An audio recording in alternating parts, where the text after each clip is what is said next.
Welcome to Small Business Saturdays video series with your host and my husband. And my dad, Aaron Montgomery. Join the conversation. Let's talk some business. Good morning. Welcome into Small Business Saturdays. I am actually coming to you from Kylene's yoga studio and office here. And we just got back from Dax, Kansas City last night, and haven't got all my computers and stuff set back up again after taking the studio there to do a content workshop. So my name's Aaron Montgomery, and you can find me at oursuccessgroup.com. Hopefully everybody's having a good morning here, and excited to share with you guys today about why we need a niche. So we've talked about niche marketing specifically actually on Small Business Saturdays 3 times. Back a ways in the past, we talked about how to find your niche in October of 2018. We talked about the profile of your ideal customer in February of 2019. And then we talked about attracting the right customers in March of 2019.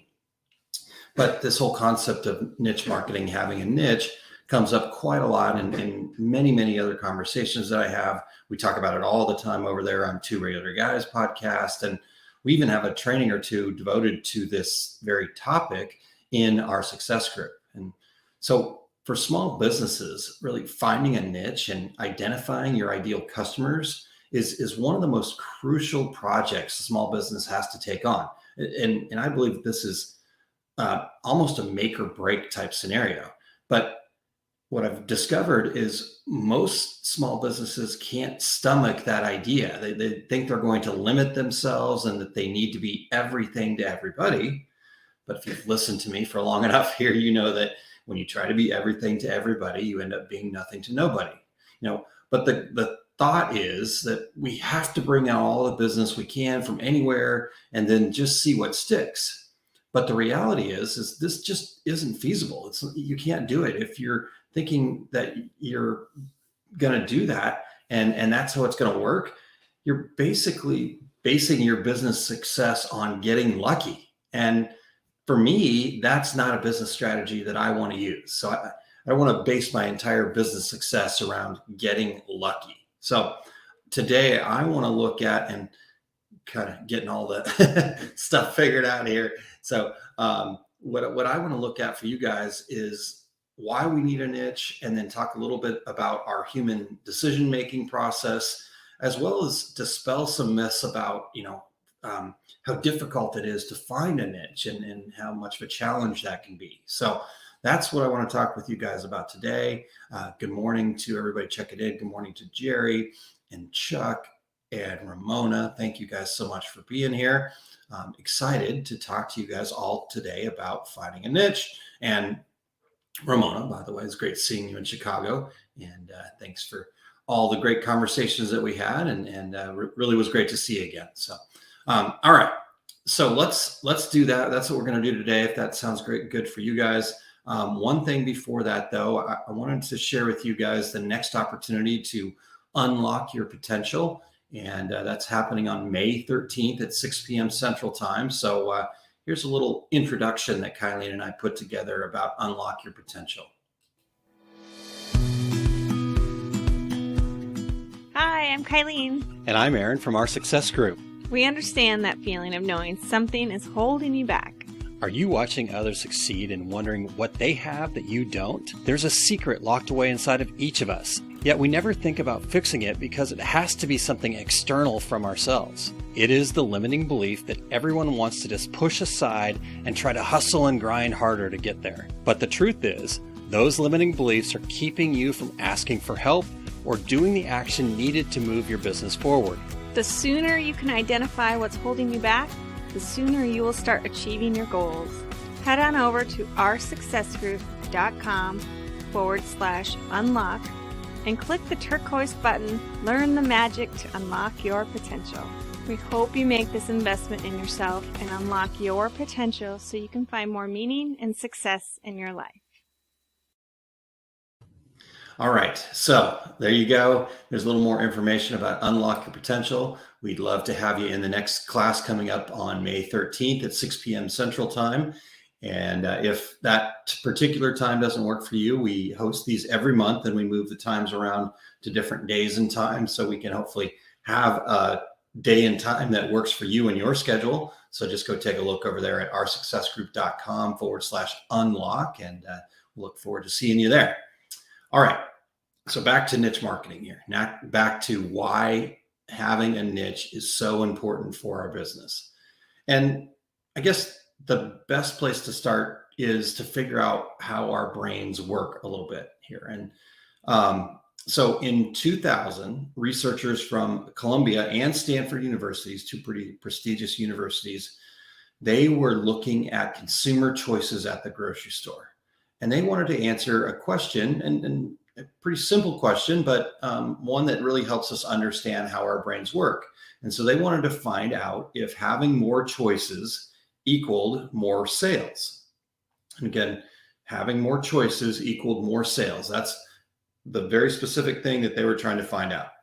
So what they ended up doing is they set out a display that had 24 jams on it. So jellies, jams, think about that, right? So 24 different jams on it. They set out that display. And then they also had another display that had only 6 varieties of jam on it, right? And they did it very scientifically. They controlled for the time of day and many other variables. And there's a whole paper about this. So if anybody wants to see that, I can share the link. But they did this so they had a really good representation of data about the question, do more choices equal more sales, right? So after they ran this research, they determined that 60% of people that walked by the display that had 24 jams on it actually stopped. So all of those varieties and 24 different jams made people stop 60% of the time.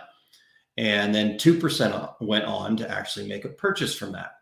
And those numbers were actually pretty good for the store. They were getting more people to stop. And so looking at that, and man, that's pretty good. Okay.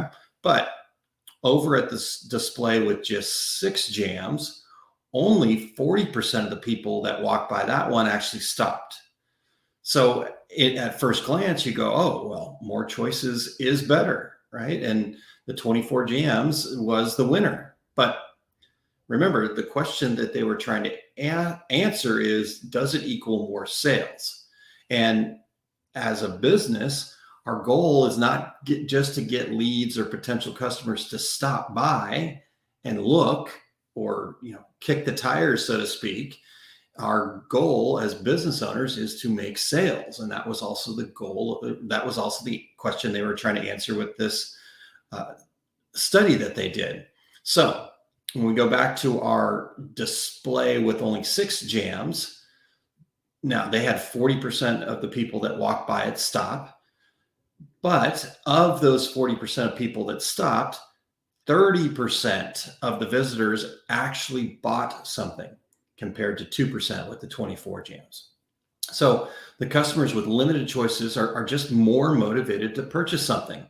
Now, as a business, this information is really crucial for us. Would you rather be trying to coordinate and sell to and manage thousands and thousands of potential customers who buy at a very, very small rate? Or would you rather be working with a very small number of ideal customers who are ready to buy more quickly because they're not overwhelmed with all the choices, right? Working with those ideal customers who are ready to buy. You are no longer required to be the ultimate salesperson. You can now be an order taker because it's clear and they want to buy. So I know what my choice would be in that scenario, but curious, what would you guys prefer? Would you prefer thousands of potential customers at a 2% rate, or maybe hundreds of customers at a 30% buy rate? I know what my choice is, but curious to know what yours are. All right. So hopefully that proves to us that our brains really, when we have so many choices, we have so many options, we tend to go, nope, that's not going to work for us. And the challenge for small business owners is this choice here to really focus on one very specific customer is actually very counterintuitive for us. We think that for growth, we need to be attracting more and more people, but the opposite is actually true. We need to become more efficient by niching down so we can create more sales, not create more leads who will likely not become customers. So then we're spending all of our time with potential people who will not become customers instead of spending more of our time with actual customers and growing and building with them. So when a potential customer is posed, right, they get the, when you take the big, huge catalog of all the different options and you stick that in front of them, they have too many choices.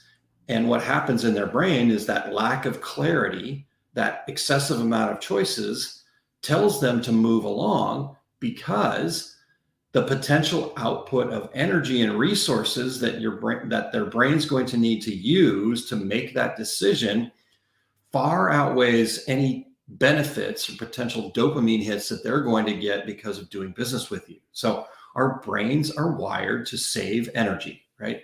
And when we think about energy, we think about going out and jogging and running and stuff like that. But just the difficult decisions, the thinking, even the what do you want for dinner, right? That requires energy. Our calories that are burned throughout the day, a big chunk of them are actually burned based on our mental processing and what our brain needs. And so our brain goes, well, if I can save energy, that's going to be better for me. That's and so that seems very counterintuitive to us. On the flip side of this, our brains are actually wired to spend until it hurts. And if there's so many choices and so many competing niches or communities or different types of things, where when we are buying something, we want to have that feeling of, oh, it just feels right, where we drop our guards and we buy without question, pricing goes right out the window. How do we make it less painful for people to buy from us? And the best way to do that is to narrow down the choices, narrow down who you're working with, get very clear about who your community is, and then those people can come in and buy more quickly and easily. But what plays out for us as decorators, people in the decorating community here, is we really struggle to find a niche, because the reality is everyone wears a t-shirt. Everyone wears something, right? It's not necessarily always a t-shirt, but I would say at some point in everybody's life, they've at least worn one t-shirt, right? And I think most people would need a coffee mug, right? A lot of people would be in need of many of the potential products that we can provide.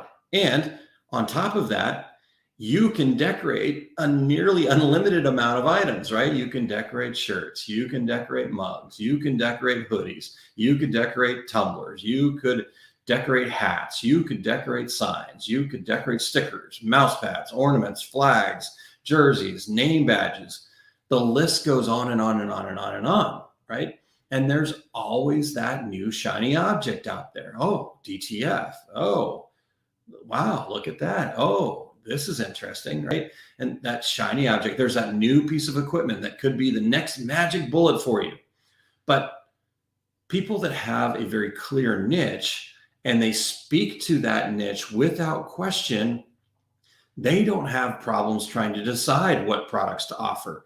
They don't have problems deciding what social media platform they should focus on. They don't have problems about what copy that they should add to their social media posts, because when they have that very clearly defined niche that they speak to without question, and they have much clarity around that, all of those answers to those questions are informed by their niche, right? So the products that you offer are the products that your niche needs. The social media platform that you focus on is where your niche resides, where they spend most of their time. The copy that you add to your social media posts is you having a conversation with that one person that is your ideal customer, that is your niche, right? So when we have all that clarity around our niche, then everything becomes so much easier. And choosing to not have a niche is a total recipe for disaster in our industry. To me, there's no question about this. You have to differentiate your business. Otherwise, you risk becoming a commodity, right? This is a very competitive marketplace in a lot of ways. There's a fairly low barrier of entry for new people to come into our industry all the time. I hear this complaint from decorators daily. Oh, the person next door got a Cricut. There's so much competition. But the reality is there's plenty of business. It has nothing to do with the fact that there's not enough business out there to be had. The fact of the matter is they don't know how to clearly define themselves. So now they're competing on price with the person that's got the Cricut next door and has no idea how to price their products, right? And that probably won't be in business more than 6 months, but they got to deal with it for 6 months.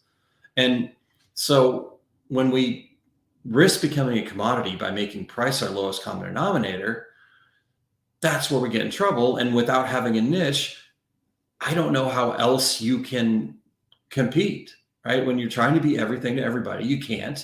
And so you become the lowest common denominator, which is the price, right? So we actually talked about this in more detail, commodity versus singular supplier. You want to be a singular supplier to your customers. This was back in March of 2018 when that episode went live. But it's been released out to the podcast world. If you want to go to smallbusinesssaturdayspodcast.com, you can check that episode out. In June of 2019 was when it was released to the podcast world. So again, smallbusinesssaturdayspodcast.com to check that out. If you're listening on the podcast version, just go on back and check out that episode from June of 2019. So, all right. With all this, I know it can feel really daunting. I know catering to a niche and finding one is something that a lot of people are challenged with, and it seems very overwhelming. But the reality is, by catering to a niche and finding one, it's not as complicated as it seems. Yes, everyone wears a t-shirt at some point in their life, but I've discovered that there are 5 common areas that decorators who succeed at finding a niche tend to focus on, right? Their niche comes from kind of defining some things out of these 5 different areas. And you don't have to just choose one of these 5 categories and pick from that. In fact, what you'll probably find yourself doing is going, oh, well, I have a space that feels really good in this one and a space that feels really good in this one. And I can combine all those together to make my unique niche, right? And that's ultimately what you're trying to do. You're not trying to recreate the wheel. You're really just trying to find out how you fit into the marketplace, what your strengths bring to the table, how you can best serve a customer base that you connect with.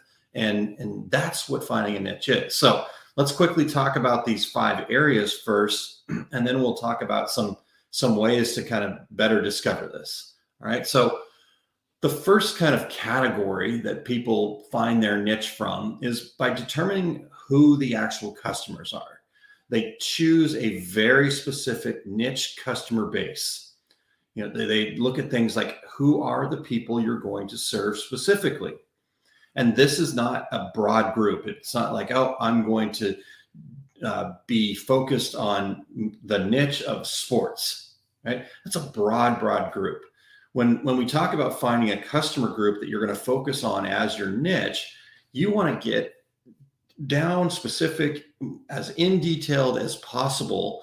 And so maybe if kind of the sports category is your thing, I just use an example from me, right? That might be worthwhile because I am connected to volleyball. So your niche actually might look more like youth girls indoor volleyball clubs, right? That's a very specific group, right? So what are some of the specific groups that you guys have out there? I'm curious to know. And let's see what comments we got coming on here. All right, Chuck chose less tire kickers and more sales. Good. High five, Chuck. We're on the same page. And Chuck says too many choices equals overwhelming. Ramona says, I always hated that question.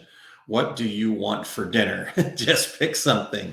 Yes. And good morning, Jennifer. Thanks for being here.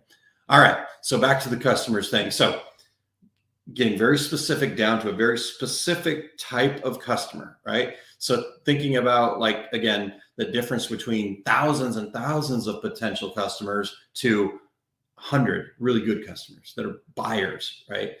Because we take off the word potential and we want, 100 really good customers, or maybe just 1,000, if depending on as your business grows, but customers, not potential customers. So where's a place where you can find customers, and then very specifically define that, excuse me.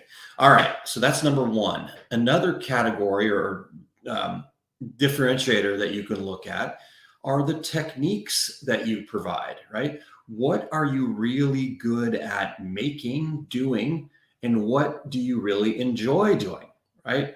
So maybe you're super efficient at production. You're just, you can get in that zone and just crank stuff out. And as long as orders are coming in, machines are running, you're kind of the rock star of that thing.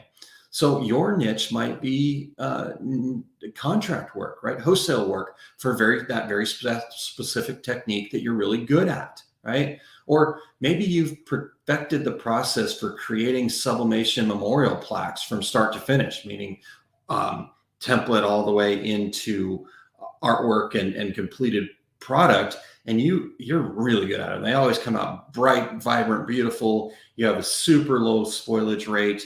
And so your niche might be local funeral homes or funeral homes in general. And then kind of what areas your personality jives with, right?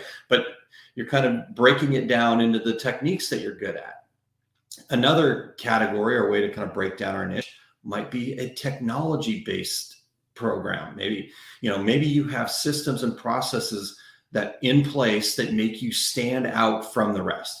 Because ideally, that's what finding a niche is all about, is how can you stand out from everybody else in that niche, right? And so maybe it's your ability to set up fundraiser stores quickly, and then you give them all the details that they need to market those stores and create more money for their causes, right? So your niche could be those fundraisers, but then you're going to break that down into the customers, right? Which particular fundraisers really speak to you, right? So then now you've got a much better opportunity to get into that niche. All right. And then fourth here are services.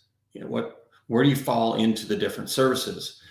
You can serve a specific market or a customer better than anyone else due to things like your location, relationship, packaging, et cetera. So thinking about things like graphic design, fulfillment, your love of a specific type of group or organization that you will serve with this huge open heart at all times and do what they need to be successful, right? So breaking that down, that service, the services you can provide either from an actual service, like I said, like a graphic design, fulfillment, that kind of thing, or where customer service comes super easy to you because you're really all about the relationships in that, right?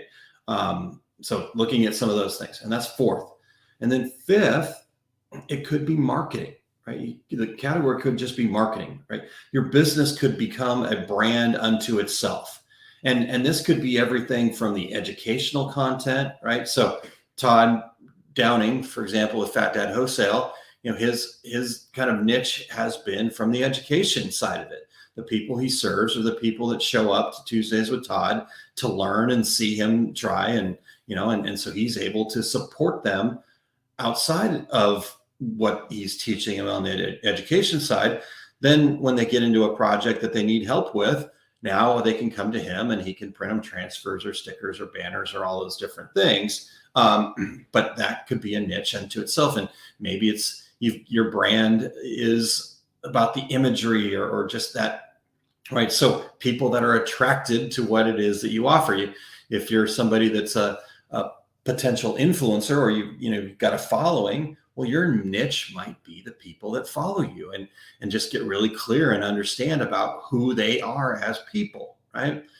Think about a company like Johnny Cupcakes. If you haven't heard of Johnny Cupcakes, I think as decorators, he's a use case that we all need to be really familiar with, because he's created a brand around being a t-shirt provider, right? He sells pretty basic 1, 2, 3 color shirts at $35 a pop, and he sells out constantly, and he's created a brand.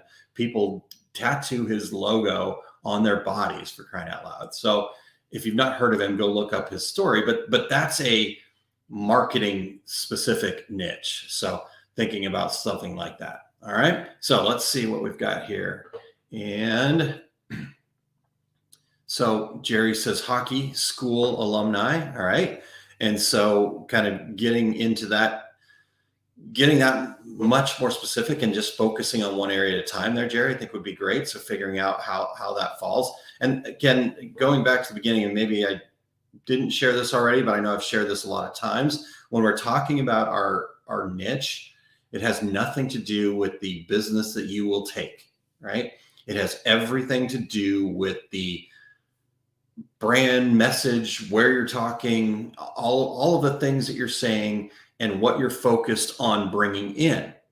If you're focused on bringing in Jerry's case, I'm just going to use hockey here, Jerry. If you're focused on bringing in hockey stuff, and the football team happens to go, yeah, I'd also like shirts, and you can sell them to them at the price that you need to be successful, then absolutely you're going to do football shirts.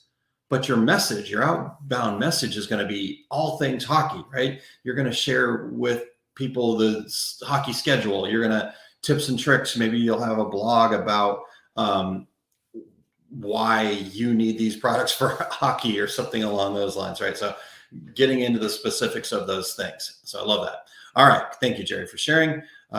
Jennifer, my biggest niche right now are local women-owned businesses, right? So all of your message, Jennifer, is going to be about women-owned local businesses, how you can support them.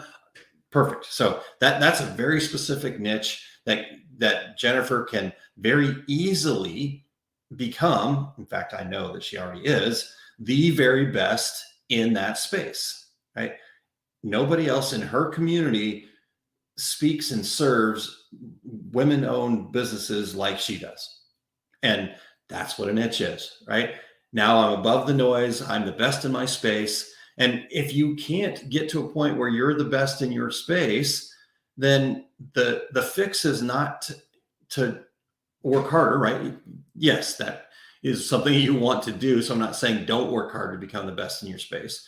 But if you can't get to a point where you believe it's possible for you to become the very, very best in that space, to stand out, to be the person that everybody goes, yep, I go to Jennifer if I'm a woman-owned business in my area of Indiana there, right? So if you can't get to that space in the niche that you're currently serving, then you just need to niche it down further. and I know that seems crazy to make your base even smaller, but the reality is once you become the best in that space, then attractions start happening. Then other things start coming in, right?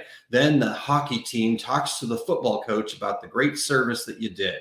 Then the woman-owned business talks to her husband at night, who happens to be involved in another business that maybe is not directly in their local community, and they need products, services, shirts, etc. too.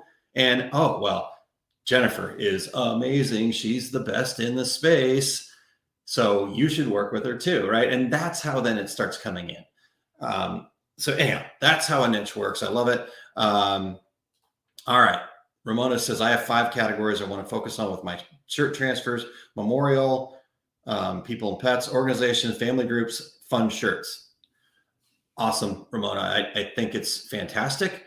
I would, if it were my business, and again, this is just my opinion, so take it for what it's worth, I would pick one of those 5 things that is most important to you, that you can be most filled up by, that you know, if things went in the crapper tomorrow that you would still be so in love with that space that you would weather through that storm and come out the other side, right? So pick one of those things, focus on that, get really good at it, become the best in that space, get to that point where you feel like you've made it.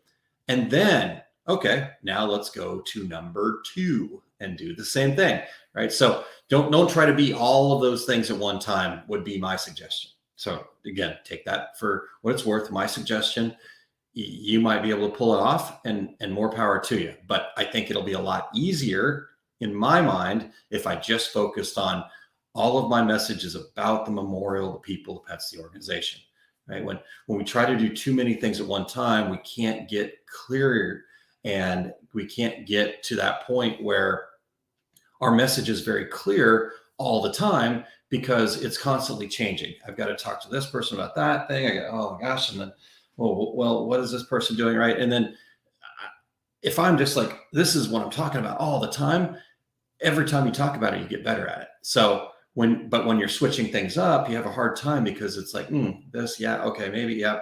And so, yeah, there we go. All right, perfect. Thank you, Ramona, for sharing. Happy Sunday, Michael. Thanks for being here.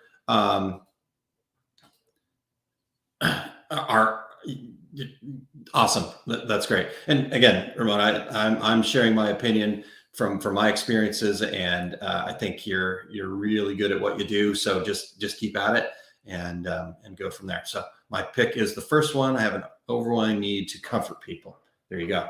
So I kind of just as I was reading those, I'm kind of going, yeah, that's the one. And I figured you kind of wrote it down first because it was first, because I just see that in you. Yeah. And what'll happen is that then will evolve your message, because it'll come from that space. And then you'll be even better at the organizations, at the families and groups, at the fun shirts, because the fun shirts are fun because they're comforting, right? The families or groups come to you because you're able to just make them feel comfortable with you, right? And so it all just kind of spawns off of that. I love that. I love it. Love it. Love it.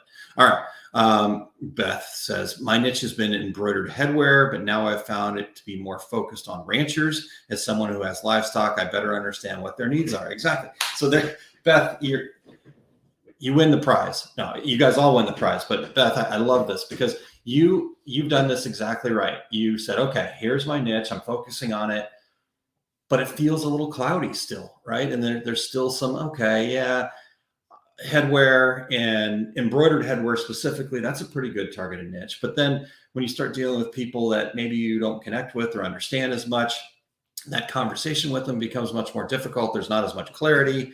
And so then you go, okay, well, I'm having a hard time becoming the very best in this particular niche. So let me take it down one more level. And again, not down in a negative way. Let me take this down into one more. So we're going down the funnel, so to speak. So now we're a little tighter in here. Now we've got ranchers. Now, for you to be the very best in your space with ranchers and embroidered headwear, like you said, you understand them. You have livestock. You know what they talk about. You know what's important to them. You know why the headwear matters from both a functionality and image perspective for them, right? Where other people who aren't, a city slicker, so to speak. I have had livestock, and I did ride in a rodeo, so I just now live in the city. All right, so awesome stuff. Thank you, Beth, so much for sharing, and congratulations to you. That's really awesome. All right.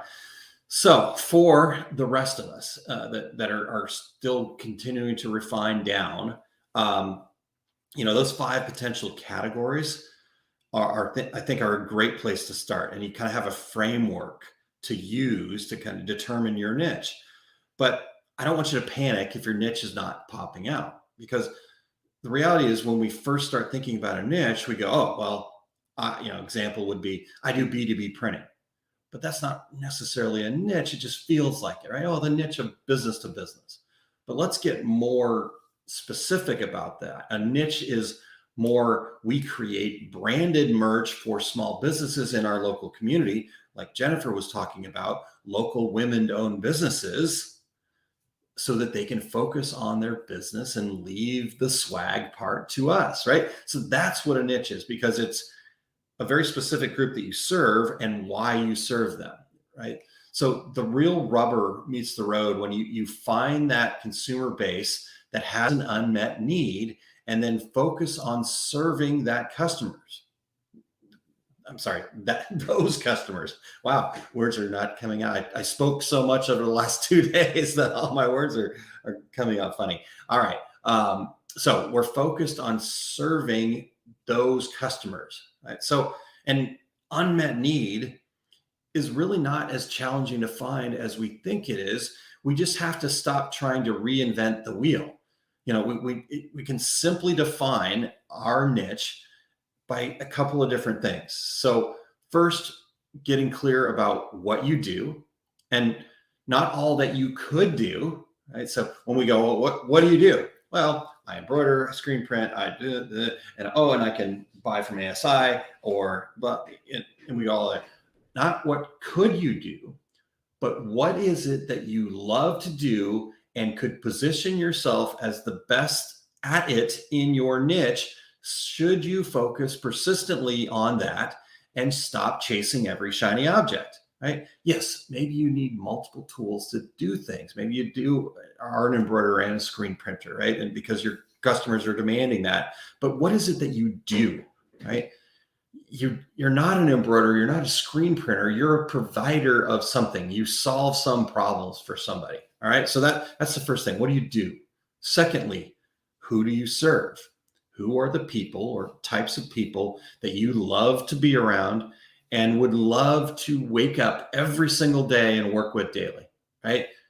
Jennifer, your example is really fantastic, and I'm going to keep going back to that. So thank you for putting that out there. But right, Jennifer is a woman-owned business herself, and so meeting those needs of other women-owned businesses really light her up. When I had a chance to talk to her there in Chicago, Tinley Park the day before. Every time she talked about that kind of stuff, there was just a different level of lighting up. She's already an amazing person that's already lit up, but when she got to that level and those types of things, you could just see that light up. So that's who you serve. And then the next thing to get clear on is that unmet need that you help with. And the problem with finding these unmet needs a lot of times is that they're so simple that it almost seems silly, right? But again, our brains are wired to save energy and be comfortable. So what is outside of their comfort zone that is inside your comfort zone that you help them with? Maybe you could design stuff all day long and come up with these really great concepts from, a sketch or just an idea that somebody gave you, right? And so maybe that's the unmet need that you solve for them. Or maybe you're really good at helping them narrow down that big product catalog into, okay, tell me what your need is. Great. Here's 3 options that I think could be the right product for you. And you're always getting that comment like, wow, yeah, that's perfect. You read my mind, right? That kind of thing. Or maybe it's, you're really good at the potential fundraising stuff. So you can give them the tools to be able to raise more funds. That's an unmet need. Maybe you're good at being a cheerleader and kind of helping them get excited about representing the cause or the community, right? And by being that really good cheerleader, by really helping them get excited about that, then you're able to give them the tactile objects they need. In a way, you're giving them the pom-poms, right? But in your case, it might be shirts, mugs, stickers, etc. Or maybe you are really good at being a part of your community, being involved, right? You're kind of the de facto mayor without being the mayor, so to speak, because you know everybody and you're involved in all those things. Well, your need is connecting those. The unmet need you feel is being able to connect those people, being able to help them become more part of the community and things like that. And again, we just take the products that we offer and the services that we offer, and we turn those into tactile things that people can own and be proud of, right? And then the last step in this process here is just to then define your strategy. How are you going to stay focused on that niche? Where are you going to talk about it? How are you going to show up and be, so in best case, it's, where are the people that own livestock? Where are those ranchers at? Where are they congregating, right? And that's where you're going to end up talking about it. You got to put yourself in the middle of that space. How are you going to become the best in that space? So serving a niche is primarily about being in the right place for your customers. It's saying and doing the right things for them and understanding exactly how you can help them, right? Just like Beth said, as someone who has livestock, I better understand what their needs are, right? So understand exactly how you can help them. She knows what their needs are. And then from there, then you're going to form that strategy. We need to stop focusing on so much of what our customers might buy from us, right? What are the things? What are the, all of that, and really instead focus on answering the question of why customers might buy from us. Right? So stop worrying about the what. Stop going out there and saying, do I need this other piece of equipment? Oh, I could do this. And focus on the why, because why customers buy from you will then indicate the what. Like I've had conversations with folks that are like, oh, I want to do this, this, and this. And then I say, okay, well, what kind of equipment do you have? Well, I can do this. Okay, well, the equipment you have cannot help you focus on that niche. It cannot help with that particular thing that you light up about, but yet that's what they have, because they went out there and somebody said, here's this shiny object that you need. And they didn't have any idea who they were going to actually focus on. And so now they've got a piece of equipment that they can't really use for what they need to do. Now, I would say, no problem. It got you into the business. Maybe you can offload that. Maybe somebody can buy that from you used, or, you can have it there. Then, and when, as your niche comes back around and you start developing the things that you need from the niche that you can serve, that piece of equipment might be used later on. So don't beat yourself up over it, but go, yep, it's time to invest in something else to be able to go after that niche. But most people do it backwards, right? We need all the cool toys. We need to be able to do all of this. But the reality is you don't. What you need to do is figure out who you're going to work with. So hopefully that helps. And let's get on some of these comments here.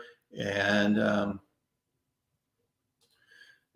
Jennifer says, also, I should say my niche is selling to people who need me. Absolutely. And then Jerry asks, should we lock down and specialize to a specific printing process? Here's the answer to that question, Jerry. Yes and no, right? So not a great answer. When you break down into your niche, what technique you use will be determined by that niche. So your niche could be that you are the very best at being a screen printer. And that could very well be your niche. But your niche could also be that you work with a very specific group. I know in your case, the hockey or the school alumni. I would pick one of those, just like we talked about with Ramona, and really focus on that to start. But then that niche might need you to be an embroiderer, a HTV person, a screen printer, kind of more of a jack of all trades. But let the niche determine that for you. Don't make that determination at the front end of it.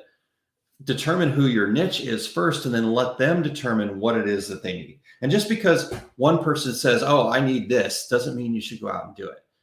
Understanding very clearly the one person, right? And I know I'm simplifying this down to a point that seems almost absurd, but I look at this in a way that I want to talk to one specific person who it's that person that, like, if I could have 100 more of these people in my world, in my business, I would be happy and successful, right?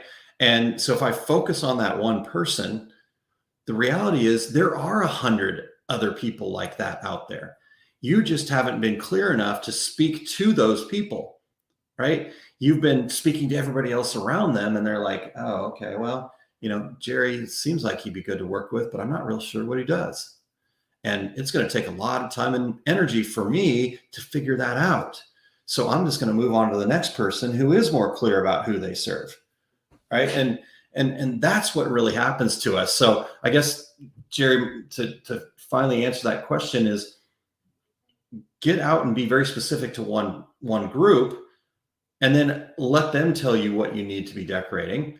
And then, like I said, just because you're all hockey all the time doesn't mean that that's all you're going to be doing, right? Like I said, the hockey coach is going to talk to the football coach, and you're going to get football jerseys. Or, the hockey coach, the hockey mom is going to love all the stuff that they got. Oh, and by the way, I also happen to be a school alum, and I'm heading up the class reunion this year. Well, guess what? You're going to make class reunion shirts if it fits your business, if you can make the profit that you need to make and be successful with it. So niche is all about what we're saying out, and then we allow to come in what's right? We still have to be able to say no to the stuff that doesn't serve us, to the stuff when your gut says, oh man, I don't know if this is going to work out. Your gut is right 99.9% of the time, right? And so why not trust your gut? And that 0.1% of the time that maybe it was off a little bit, you'll just learn and be able to do it differently the next time. But the reality is, if you don't listen to your gut, then you're going to have 99.9% of the time that it doesn't work out, right? Well, why not flip that and listen to that gut, and then say no to those projects that just don't really serve you. All right. So there we go. And Jennifer, my niche is selling to people who need me, my expertise, rather than a product. Absolutely. So Jerry says, I'm always busy, but seem to never have time to do it all. And Jerry, just my opinion, again, like I was talking with Ramona about, this is my opinion and my opinion only. But what I've seen over and over again, that people that get in that scenario, that they're so busy, they're first and foremost challenged with the fact that they haven't defined a niche, that they are trying to be everything to everybody, or they're trying to be a lot to a lot of different groups. Right? Because, oh, well, I could do this. I could do this. There's lots of great ideas out there. You could do a lot of things. I know you can do anything that you want to do, but focus on one thing at a time.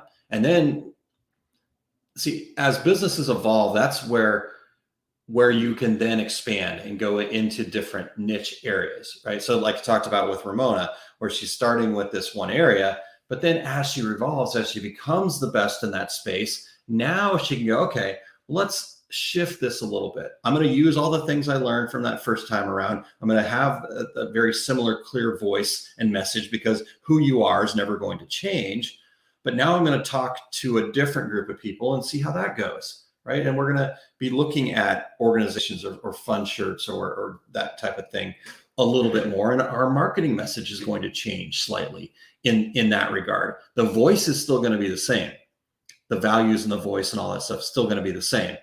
But now you're going to be trying to get into, so maybe in best case, she goes from ranchers, and now, maybe the closely related group of farmers, right? Or hunters, or, there are some closely related groups. So now we can branch out a little bit more. We've really covered the ranchers and feel like we're the best in that space. Okay, well, let's now start talking in another space.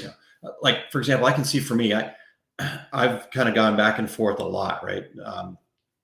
Decorators, been in this for 22 years.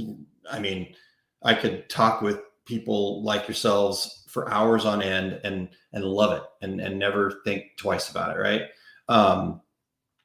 But there's times where I understand that our industry does have a very low barrier to entry, and people are very hesitant to invest in themselves, to invest in foundation mindset, because they're spending all of their money investing in screen print, new toy, DTF, embroidery machine, fancy marketing funnel, click funnels, this, that, the other thing. And they think that the foundation should just make itself. right? So I struggle with that at times because I do a lot of work inside of the Canfield group, which allows me to get out to a wider range of people because of the work that I do supporting Jack Canfield and his masterminds and some of that stuff. And I've had people say, well, Aaron, have you ever thought about going outside of your industry and focusing, because what you're talking about, the foundational pieces of things, works for every business. Exactly. It does. And so I've struggled with that. But the reality is the people I love talking to are the decorators. And so I have to stay the course. I have to figure out how to clarify my message more so that people realize that it's an investment worth making in themselves. So that's what I'm saying for you guys. Think about it in that same regard. How can you stay the course until you do become the very best in your space? And then you can start branching out to related groups, right? So, all right, that's what I've got for you. What else do we got? Any other questions, thoughts, comments, concerns, et cetera, et cetera? Thank you guys so much for being here with me this morning and taking this time to discuss niche marketing and why you need to have a niche. I'm very passionate about this. I feel very strongly about this. And therefore, I love talking about it. So that's what I've got for you this week, though. And then as far as next week goes, Kylene and I are going to be on the road. We're going to be out at Everything Embroidery Market in Chattanooga, Tennessee. So still going to figure out exactly timing and all other stuff. We got to take a look at the calendar now that we're back from Dax Tinley Park.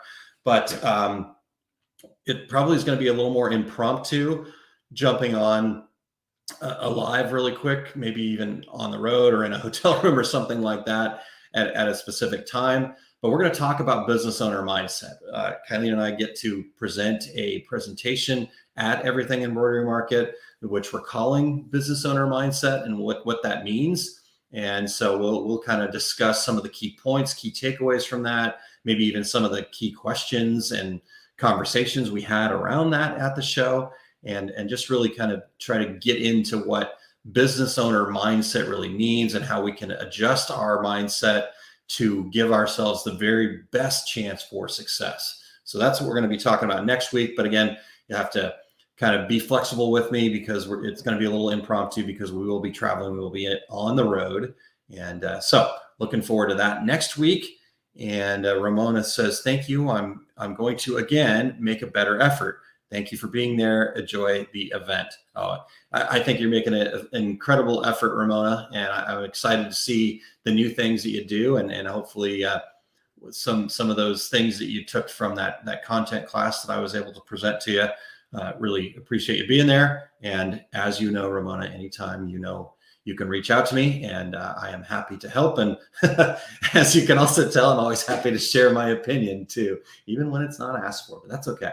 Again, it's my opinion. You guys do with it what you want, but I'm always happy to share. All right, you guys, love it so much. Thank you so much for being here, and can't wait to talk to you guys next week about business owner mindset. So tune in next week, and we will talk to you then. Have a great day, and we'll talk to you very soon.